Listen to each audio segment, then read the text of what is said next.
A nossa obra é O Cortiço, representada pela Alana, Antonella, Bianca, Eduardo, Luísa Barcelos e Roberta.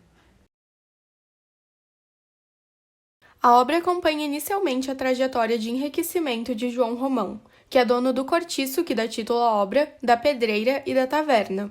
Um homem ambicioso que faz de tudo para acumular capital, inclusive roubo e a exploração dos seus funcionários. Romão é amante de Bertoleza, que o ajuda sem descanso de domingo a domingo. Com inveja de Miranda, que possui condição social mais elevada, João Romão trabalha ardorosamente e passa por privações para enriquecer mais que o seu oponente. Quando Miranda recebe o título de barão, Romão compreende que não basta apenas ter dinheiro, é preciso ostentar e demonstrar ter classe. Ao mesmo tempo, a história demonstra a degradação social dos menos favorecidos que vivem no cortiço. A questão da influência do meio é retratada através de Rita Baiana e do português Jerônimo. Rita Baiana é uma mulata de grande carisma e que conhece todos os moradores do cortiço. De natureza sedutora, teve um envolvimento com Firmo. Jerônimo é um homem honesto que trabalha na pedreira de João Romão. É casado com a portuguesa Piedade e juntos têm uma filha. Após se envolver com Rita Baiana, sua esposa descobre a relação e começa a beber. Enciumado pelo envolvimento anterior que Rita teve com Firmo, Jerônimo resolve assassinar seu rival. Por fim, Jerônimo abandona sua família para ficar com Rita. Em oposição a Romão, há a figura do comerciante Miranda, um homem bem estabelecido que trava uma batalha com o primeiro por uma braça de terra para aumentar o seu quintal. Os dois não chegam a um consenso e ao rompimento de relações entre eles. João Romão promove uma grande transformação no cortiço para imitar o rival. O lugar perde o ar desorganizado e miserável, passando a ser chamado de Vila João Romão. Visando conquistar uma melhor posição social, ele pede a mão da filha de Miranda em casamento. Mas para que isso se concretize, precisa se livrar da amante Bertoleza, que quer usufruir da riqueza dele após ter trabalhado tanto. Ele então denuncia Bertoleza como escrava fugida para os seus donos. Em um gesto desesperado, ela tira a própria vida, liberando o caminho para o casamento de Romão com a filha de Miranda. No final do livro é retratado o incêndio no cortiço, que foi um dos fatores principais para que muitos moradores se transferissem para o outro cortiço, o Cabeça de Gato. Com isso, o local foi reformado e a avenida recebeu o nome de Avenida São Romão. O Cortiço é a mais emblemática obra do movimento naturalista no Brasil. O autor tinha uma tese a sustentar sua narrativa. A intenção era provar como o meio, a raça e a história determinam um homem e o levam à degradação. Além disso, o livro é narrado em terceira pessoa com narrador onisciente. Este tem total poder na estrutura do romance, entra no pensamento dos personagens, faz julgamentos e tenta comprovar as influências da sociedade na narrativa. O foco da narração, a princípio, mantém uma aparência de imparcialidade, mas isso é ilusório, porque o procedimento de representar a realidade de forma objetiva já configura uma posição ideologicamente tendenciosa. Por fim, a obra acontece em dois espaços. O primeiro é o cortiço, amontoado de casebres mal arranjados, onde os pobres vivem. Esse espaço representa a mistura de raças e a promiscuidade das classes baixas. Funciona como um organismo vivo. O segundo é o sobrado aristocratizante do comerciante Miranda e de sua família. O sobrado representa a burguesia ascendente do século XIX.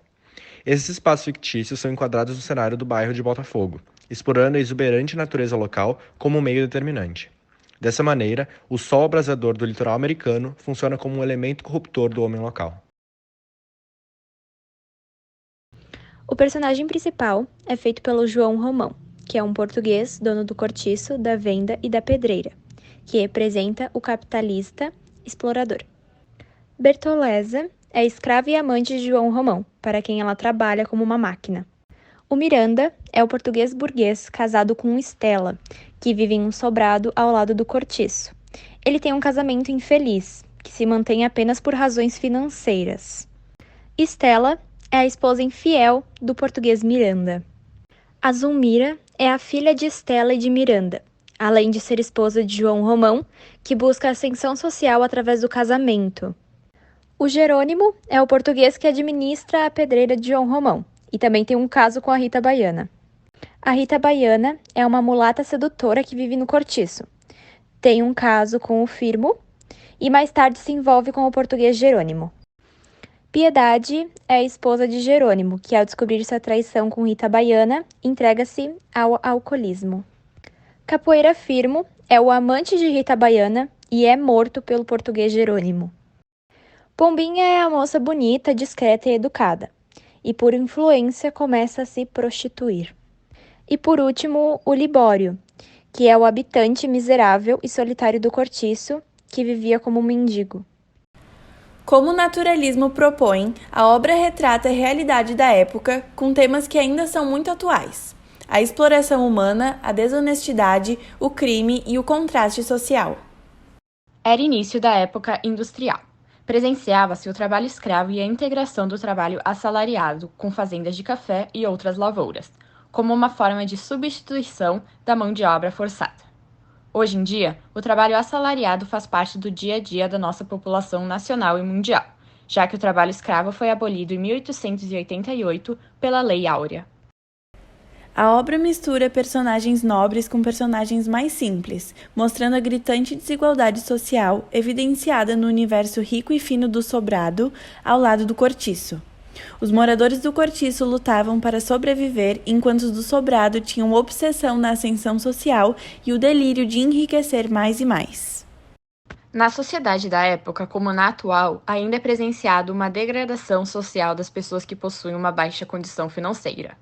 Essas pessoas sofrem diariamente discriminações por não possuírem condições, e os índices estão aumentando. Os de 2020 foram os maiores do Brasil em 20 anos. O trabalho escravo teve uma grande representação nessa obra, mostrando a realidade que muitas pessoas sofriam na época. Felizmente, nos dias atuais, já se apresentam leis e formas de defesa às pessoas que vivem nessas condições desumanas, ajudando elas a ingressarem na sociedade da melhor forma possível. Nos dias atuais e na época retratada na obra, conseguimos presenciar uma competição por status sociais. A necessidade humana de ter sempre mais do que já tem e buscar a qualquer custo enriquecer e ascender socialmente. A obsessão pela riqueza, ambição por poder e a exploração de pessoas sem receio.